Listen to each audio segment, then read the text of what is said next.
What if the thing you were most confident about turned out to be the thing you'd thought about least? I was certain about my children. Not uncertain, not hopeful, not wishfully optimistic. Certain. The way you are certain about load-bearing walls or the calculation of a bridge span, not because you feel it, but because you have run the numbers and the numbers are sound. I was certain that my 3 children, David, Ellen, and Patrick, knew completely and without doubt that I loved them.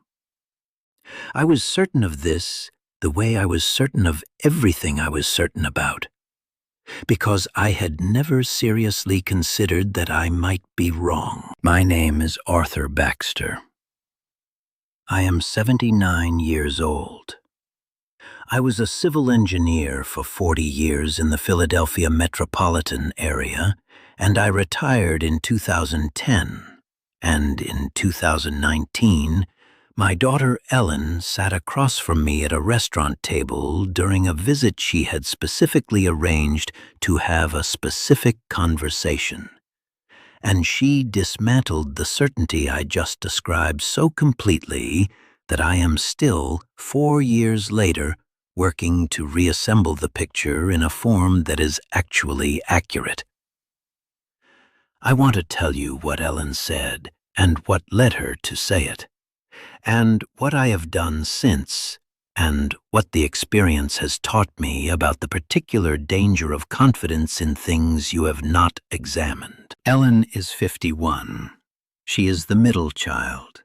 David is 54. Patrick is 47. And she is the one who, in the taxonomy of my family, has always been both the most perceptive and the least willing to say difficult things out loud. David speaks first and thinks after. Patrick tends toward peace at any cost. Ellen thinks long and carefully and then, rarely, says exactly the thing. When she says it, it is always accurate in a way that is initially uncomfortable and later unavoidable. We were at a restaurant near her house in Princeton.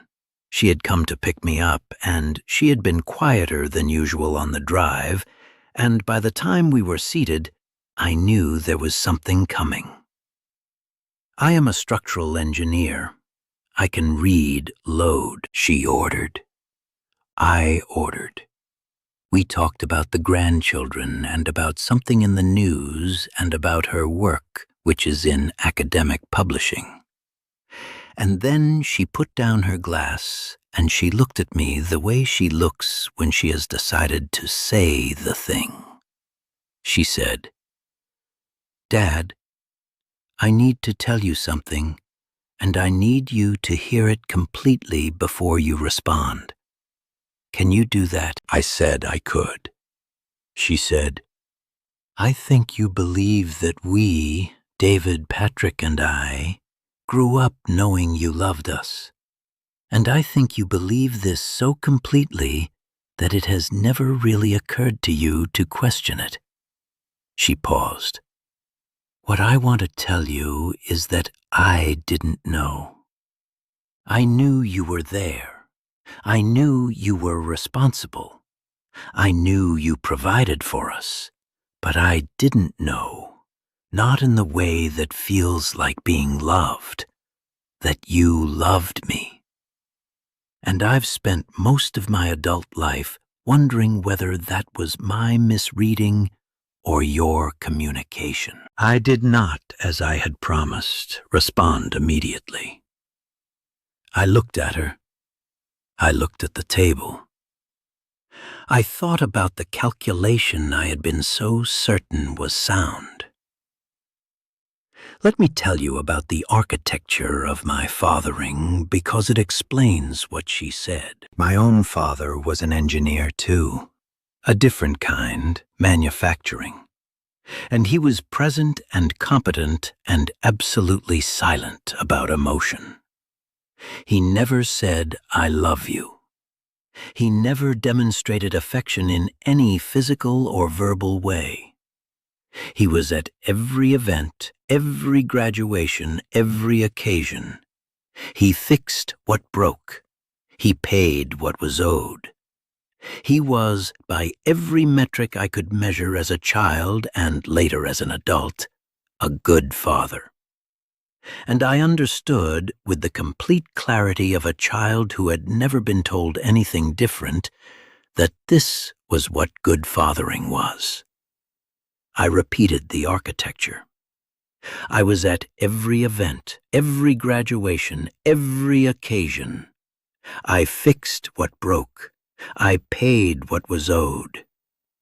I coached Patrick's Little League team for 4 years, and I helped David with his college applications, and I paid for Ellen's graduate school. I was not absent. I was reliably, visibly, measurably present. And I believed, with the engineering certainty I applied to everything, that presence plus provision equaled love communicated. The problem, which Ellen was now describing to me at a restaurant table in Princeton, was that presence plus provision is not love communicated. It is presence plus provision. They are related. They are not the same thing. She said something I have thought about nearly every day since. She said, "I never heard you say you were proud of me. Not once. I never heard you say anything about what you saw in me, or what you valued, or what made you glad I existed. You showed up and you paid and you were there. And I am not dismissing those things. But I needed to hear something, Dad. And you never said it." I sat with this for a long time before I answered. I thought about the specific moments. Her graduation from university. I was there. I took photographs. I paid for the dinner after. Did I tell her I was proud? I did not. I assumed she knew. Her first book published, a small academic press, a monograph she had worked on for 6 years. I told people about it. I told our neighbors and my colleagues. Did I tell her? I called and said, "Good news on the book." I did not say what I should have said, which was, "I am so proud of you. What you have done is remarkable. I see you." The calculation I had been so certain was sound was in fact missing a variable. The variable was speech. The variable was saying it. After Ellen said what she said, we talked for 3 hours. We talked past the dinner and past the restaurant closing and in her car in the parking lot with the engine off. She told me things I had not known she carried. I told her things I had not known how to say. I told her, at 75 years old, at a restaurant in Princeton, what I should have been saying since she was old enough to hear it. That I saw her. That I was proud of her in ways I had never articulated. That she was not just present in my life, but vital to it. She cried. So did I, which surprised me because I am not a crier. The release of a thing that has been held a long time is apparently indifferent to the practice of the person holding it. I drove home from Princeton that night, and I sat in my car in the garage, and I thought about David and Patrick. I called David the next morning. I called Patrick 2 days later because I needed the 2 days. I told them both the same thing I had told Ellen, adapted for what I knew was specifically true of each of them. These were not easy phone calls to make. they were the right calls. The certainties I was most confident about were the ones I had examined least. I was confident about the bridge calculations because I had done the calculations. I was confident about my children knowing they were loved because I had never looked closely enough to discover they didn't. The confidence was not the product of knowledge.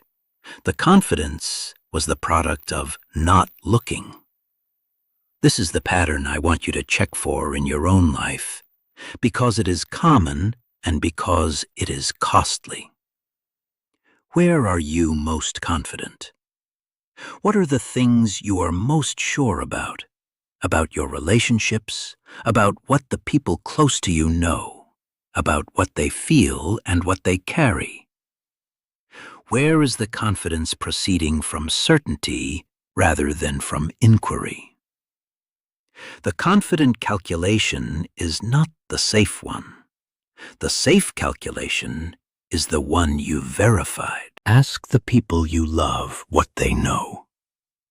Ask whether what you have been sending is what they have been receiving. Do this before you need a specific conversation to be arranged by a specific person who has been waiting years to have it. I am still in process. David and I are better than we have been in 30 years. Patrick is cautious with me, and I respect the caution. Ellen and I speak on the phone every Sunday, which we did not do before the restaurant. She told me last month that she was glad she said it. So am I. If you see yourself in this, please subscribe and stay. Leave a comment. I want to know whether you are confident about something you haven't examined.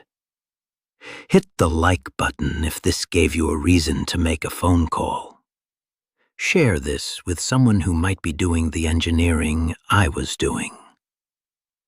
A book that helped me was The Road to Character by David Brooks.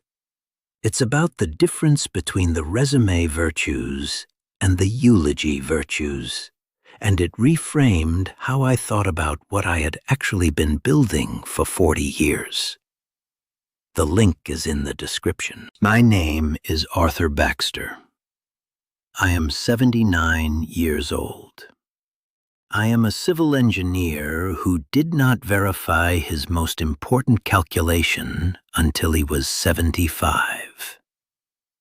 I've been doing the structural assessment ever since.